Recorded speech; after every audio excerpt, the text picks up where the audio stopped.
It's a partnership. It's exactly that. It's a collaborative between the community and all of the agencies that bring their services into Thorncliffe. Unfortunately, with special needs, of course, there's always going to be stigma, there's going to be a label, and again, for many families, what they'll do is they'll isolate themselves rather than reaching out.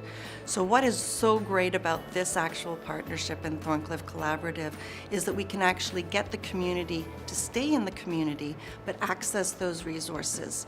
So we've been running a series of workshops for parents with children with autism. Well, considering this community is largely made up of newcomers, if they need any kind of language support, then we provide that. If they need childminding, then we make sure that that's provided.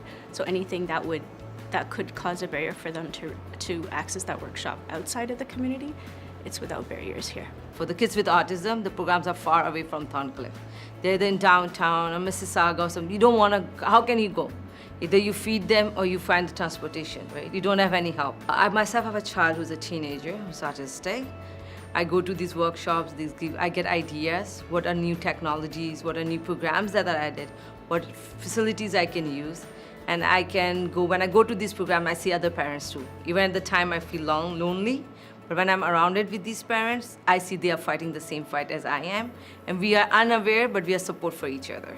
It's tough, but when you realize it, that there's never an end to it, there is a hope, then you keep fighting for it. That's what I have realized through my experience. We just got diagnosis and she needs so many therapies, so many appointments, so it was so hard to keep up.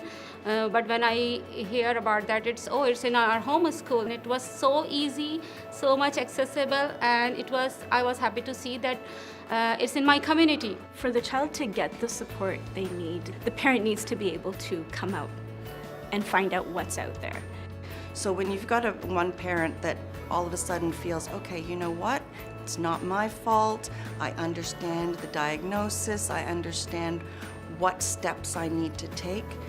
That branches out because then they speak with other families in need that might be isolated. Over time, they've learned to speak up. They've learned that they must advocate. So we've learned, even those who previously would not have spoken up or would not have known how to navigate and where to go to speak up.